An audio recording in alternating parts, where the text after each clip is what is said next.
Alioscopy was founded by Pierre Alliot, who is often recognized as the inventor of this technology 25 years ago. He started working in '86. His first display and camera, they were CRT of course at the time, came out in '87. And the technology has evolved to what you can see now, so LCD displays with lenticular optical arrays, which will produce an autostereoscopic 3D effect. So, in order to be complementary to everything that was told by Martin, I will discuss more content. The technology ecosystem that requires to be combined to make this technology exist on the market. Some business cases in signage or medical. And maybe also what you should be aware of if you're considering using this technology in your business. First, I would like to add a few additional points to what Martin said with respect to content. We're typically in a technology-content relationship here.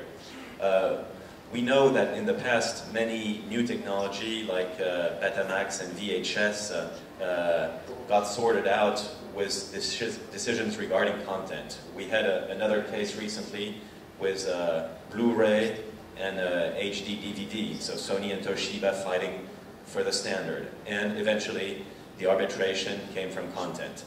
Content is always king, and the technology is here to serve content.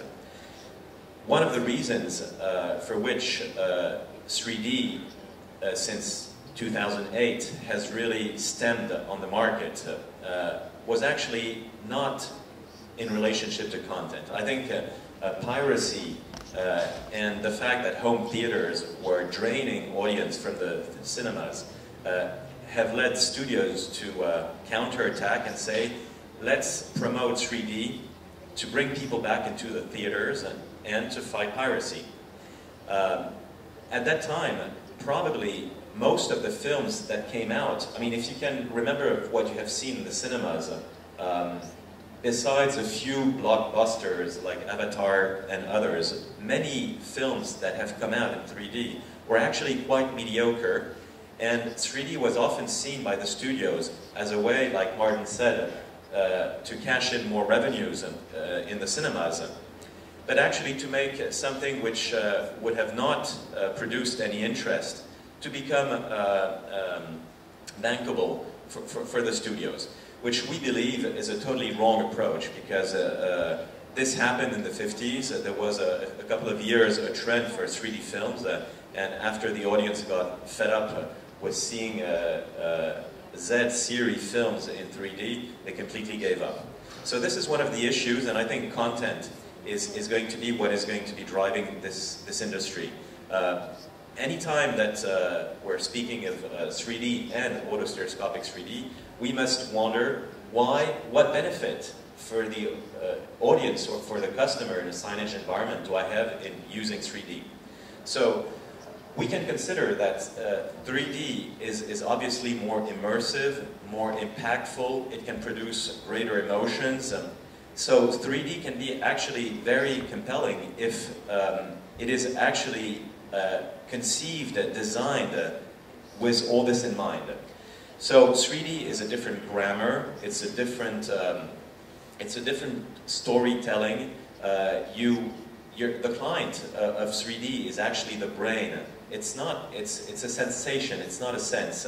So 3D needs to be conceived considering the brain. You need to have a slower tempo. Films need to give a more continuous move. You need to have long sequences. A very clipped music clip would not be watchable in 3D. Recently, we did a test in the UK in a cinema to evaluate in the foyer the benefit of having a 3D display, and we did this in cooperation with a leading advertising company in the UK for cinemas called Pearl & Dean, and with Paramount. And Paramount were kind enough to provide the trailer of their new 3D film, which was Thor, to be converted. And this was a partnership with Dimenco because, as Martin said, Dimenco have a very strong approach to content conversion. So bringing a stereo film to an autostereo format, and despite being competitors on the hardware, we're partners on the software. And so Dimenco converted this clip, did an excellent job. However, the end result was very deceptive, both to Dimenco, to ourselves, and to many spectators, because simply the editing of this trailer was totally unsuited for 3D. It was an extremely quickly clipped. There was not one single shot that was lasting for more than 1 second.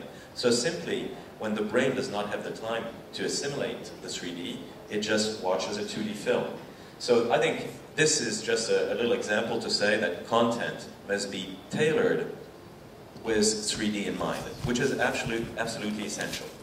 So this is going to bring me to a second aspect, which is this technology, in a way, is slightly more complex than others because it has many specificities and requirements that must be taken into account to achieve a proper result. So in your business, if you're going to deploy autostereoscopic 3D, you will need, to an extent or another, to take all these elements into account. So first, obviously, you're going to want to use what you believe is the most convincing technologies.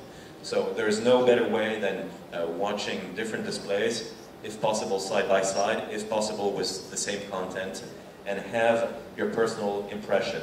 Any autostereoscopic display on the market will produce a wow effect. You know, it's surprise. However, surprise is an extremely fast dissolving emotion. The first time I had an iPhone in my hand, I was mesmerized and so happy. The following day, it was already history. Like, it was normal to have an iPhone and with all its features. People watching autostereoscopic 3D for the first time, they just, you know, they're so surprised. You know, how can this work? And this is magic. And the following day, it's like if 3D could not be elsewise. 3D is without glasses, and to some extent, what Martin was saying about glasses not really selling, glasses are actually cumbersome. They're really a nuisance. They're heavy for those like me who already wear glasses. They're really a pain. They disrupt your contact with your environment. They take a lot of light and brightness away. So once people have seen autostereoscopic display, they just cannot conceive to return to glasses display. So what remains is not this surprise effect. What remains is the quality. Is the image, is it sharp? Is it bright? Is the 3D effect as compelling as I would expect it to be?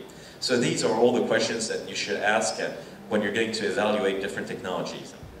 So I'm not going to say who is doing the best job. I think this is something that is for all of you to decide by comparing the technology. So second was the content. As I said, whenever you're going to address a autostereoscopic project, in the end, no one cares about the technology. The technology is just here to serve a message. It's really the back office. So what you're going to need is high-end content, regardless your target. Third, because these technologies require a different kind of content, they may need a different kind of hardware playback and maybe a different kind of bandwidth. We're not, at least Alioscopy, we're always targeting the highest possible quality. We have opted for a higher bandwidth content in order to never degrade the quality of the image. Because we're addressing 3D at sub-pixel level, all compression algorithms might actually affect this. So there are different approaches to these multi-view content. Either the content is natively multi-view, and this is what we have chosen, and where compression can become an issue. And Martin didn't discuss this specific feature about the approach of Philips and Dimenco, which is a 2D plus depth, which is a much more universal format, which is good in a way. And this is also a reason for partnering with Dimenco, because they are supporting our displays too with this format, which will actually extrapolate n views from a 2D image plus a depth map. So these are, you know, both approaches have their ups and downs and downsides and benefits, depending on the quality and compression and the ease of implementation and so on. So these are all things that you must evaluate depending on your specific project. The fourth element, so after the technology, the content, and AV integration, the fourth element, which I think is absolutely essential and very often disregarded, is these displays have a set of constraints when being used that must be taken into account. Because there's an optical array, this is a physical element that will induce its constraints, in positioning constraints. For instance, an Alioscopy display can be watched over an angle of 100 degrees. If you go further to the sides of the display, you will start having a very off-focused image. In this cone of 100 degrees, you actually have a number of sweet spots, maybe 12, 13, 15, depending on the size of the display. Each sweet spot is actually a solid angle in which the viewer will move from one stereo pair to another and enjoy the 3D effect from different angles.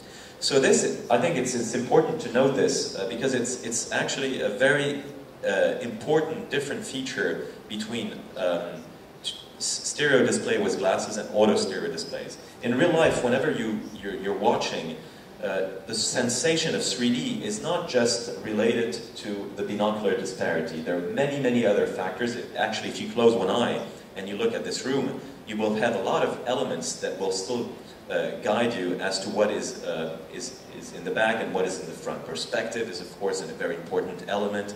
Shadows, reflections, occlusions. If I'm hiding this with my body and you're closing an eye, you definitely know who's in front. So, these constraints in use mean that you need to be conscious of where you set the display. There's a minimum and maximum distance, so you can't put the displays everywhere. So you're going to try to target high traffic venues and put the displays at very specific spots. Then you want to have these high traffic venues. You want to have, if you're doing global advertising agencies that are going to promote this technology and the value of 3D to their customers, and you want to have media agencies selling the adverts. So because I'm running short in time, I'll just now go through two business cases which are interesting.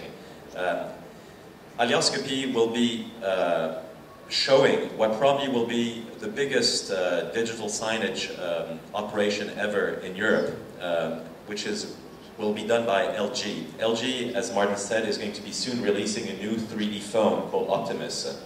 And after benchmarking all the displays on the market, LG chose Alioscopy's 24-inch display to put in an FSDU, a freestanding unit, a totem, to actually display their phones in shops. So these will be, in a first phase, there are 200 displays that were sold. There will be 50 in France, and 50 in Germany, and 25 in Spain, in Italy, other countries. And so this is, it's going to be very interesting to see that there are more 3D products coming. So 3D films is an obvious 3D product. How do you promote a 3D film? You will need autostereoscopic displays. You have game consoles, you have telephones, you have tablets, you have the byproducts of the film, so the DVDs and toys, and you have a growing amount of 3D products coming out where you will want to use a 3D, and this is a no-brainer. You will need to have an autostereoscopic display. But you may also want to use the great striking impact of these technologies for more standard products if you want to have effectiveness and power.